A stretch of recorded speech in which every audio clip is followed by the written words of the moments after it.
A few years ago, I used to drive back and forth from Lakewood to Brooklyn for about 16 years to the Sephardic community where Baruch Hashem blessed me with a wonderful shul and a school. And we used to go back and forth from Lakewood. I would go every day and my wife and kids would come in every Shabbat. One Friday afternoon, the minivan was all packed up and ready to leave to Brooklyn. And suddenly I get a call. Reb David. Nobody calls me Reb David.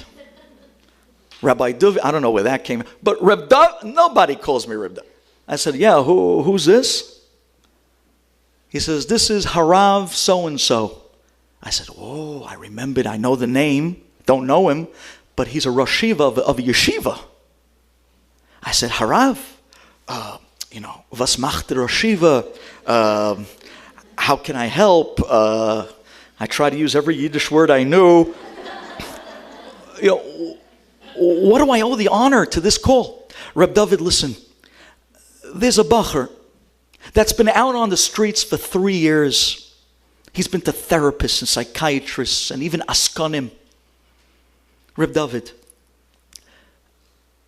he hasn't kept Shabbos in 3 years. You think you can meet him for a few minutes? If I send him over to your house in 15 minutes, you think you can sit and talk with him? I said, Rosh Yeshiva, listen, I don't know what you've heard to make this call. I'm not exactly what I think you think. But I'm really based in Brooklyn. I officially live in Lakewood, but I'm in Brooklyn 7 days a week. You need somebody here in Lakewood that really works with these guys, that could help him, because this is a round-the-clock job, and it takes a lot of follow-up and a tremendous amount of love. And if you're not there to deliver it, it's not going to work. Reb David, nonetheless, please, it's a mace mitzvah. I have nobody else. I tried everybody. Please. No matter what I said, he would not take no for an answer. Till suddenly I realized, I said to myself, Rosh Yeshiva, let me just ask a question. Is it possible that this boy is related to you? There's silence on the phone. And then his voice cracks. He says, yeah, this is my son.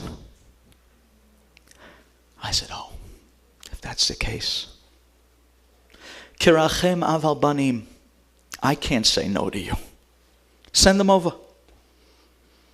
What are you going to tell? I don't know what I'm going to tell him. I don't have a clue. MS, I don't. But the Eibishter will put the words in my, I don't know. Send them over. 15 minutes later, there's a knock on my front door. I ran outside to the minivan. Hazita, my wife, is sitting there ready to leave to Brooklyn after she packed up the entire minivan with suitcases, and she's done this back and forth for 16 years. It's only because of her. Hashem should bless her. I went into the car. I said, honey, I think everyone should come back inside. We're not going anywhere yet. She says, why? I said, I got a call that I have to take care of a boy. She says, all right. She knows she married a nutcase. It was part of the ketubah. We come back inside, and as I said, 15 minutes later, there's a knock on the door, and I open the door, and there's standing a kid, about 16 years old, and he has his sheepish little smile, and he's wearing a heavy metal t-shirt with jeans ripped by the knees. And he has a little bit of a hair thingy going on his shoulders. And he has a bandana right across his forehead. Like the 70s look a little bit. And I said, hey, how are you? And he looks at me and he's looking at me up and down like this. And he says, are you the rabbi that I'm supposed to be meeting? I said, yo, bro. Who you calling rabbi? You got to go easy with those words. We're just going to just hang and chill for a few minutes. It's not like that. He said, oh, really? I said, yeah, come on in. We come in, we sit down on the couch together. I grab him a drink. We start talking back and forth. And he says to me, so you're going to start telling me about God and about Shabbos and about tzitzis? I said, no. Yeah. Listen, I think you're a great kid. just want to chill with you a few minutes and let's just talk about, the world. I said, okay. And we're talking. Till finally in the mid-conversation I said, tell me, what are you passionate about? Well, what do you love to do? Where's your heart? What makes you tick? And he says to me, I play the saxophone. I said, get out, no way. You play the saxophone, really? He says, yeah. I said, I'm looking you over, I think you're good. He says, I am good. I said, really? Wow, okay. Listen to me, kid. You're going to pick yourself up right now. You're going to walk right out that door. You're going to go, you're going to get your saxophone, and you're going to come back here to this house, and you're going to play me something. His jaw dropped. He said, what? I said, you heard me. Go get the saxophone. You got 15 minutes to be back here. I'm dying to hear you play. I think I'm looking at a star. I just got to hear it for myself. The kid looked at me like he couldn't believe his ears. He shrugs his shoulders. He says, okay. He walks right out the door. Now, ladies, listen up well. I want to be very open and honest with you. These days I hear people are out there giving courses on kiruv. I didn't know kiruv is something you can teach. Kiruv is something that everyone possesses. It all depends on one thing. Either you love him or you don't. That's it. I gave you the whole course in one sentence. And they'll tell you everything they'll tell you. And that's great. But the truth, either you love him or you don't. Either you have it or you don't. Because in the kiruv courses they tell you, the minute you get your hand on that kid, don't ever let him go. I heard this from a bunch of guys. Don't ever let him go. Because chances are you'll never get another shot at him. I hear. So I guess I just broke the first rule. And because of that, I was sitting there on the couch with my Tehillim, and I started praying. I said, Borei Olam, please, I threw you the ball, throw it back. Minash Shamayim. 15 minutes later, there's a knock on the door. I go to the door, I open the door, and there he is, the sheepish kid, the same heavy metal t-shirt, and same ripped jeans, but this time he has this funky little hat backwards, and he's holding this saxophone like a mother holds a newborn baby. And he was gripping it like, this is my life. And I looked at it and I said, wow, look at that. Look how that shines. It's gorgeous. And it looks good on you. Come in here. Let me hear your music. And the kid comes walking in like he was 6 feet tall. I turned to my wife and I said, okay, honey, listen, we're going downstairs to the basement. No matter what you hear, don't call the cops. It's okay. Everything's going to be okay. And she looked at me like, I said, don't worry. So me and the saxophonist, we go down to the basement, we close the door. He starts tuning up. I said, this kid could really play. I said, okay, I want to hear your best, buddy. Let me hear something good. And he looks at me and he says, no, Rabbi, I want a song from you. I want to play you a song. You'll play me a song. Okay, give me a minute, let me think.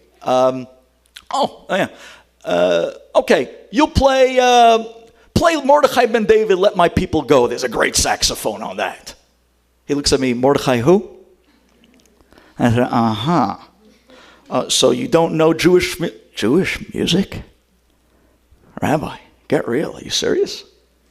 I said, well, I'll tell you the truth. I don't really know English music much. So I guess you're just going to have to play something. He says, no, I want to play you a song. You got to know some song. I said, I don't know any English music. And I'm racking my brain. And he starts saying, do you know this? Do you know that? And I said, no, I never heard of it. At least up here on tape, I will not admit to it.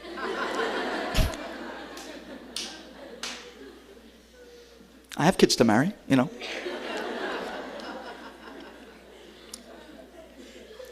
So finally, I'm racking my brains, and I thought to myself, and I said, whoa, I got it. I remember 10, maybe 12 years ago, when I was coming home, one time from the city, and I was in high school. There was a big Abid, a big black guy that got on the train. And he had this really cool gig where instead of just going and asking people for money, he sang. So he says, ladies and gentlemen, I'm going to sing to you a song, and then I'll come around for your contributions. I said, oh, this is going to be interesting.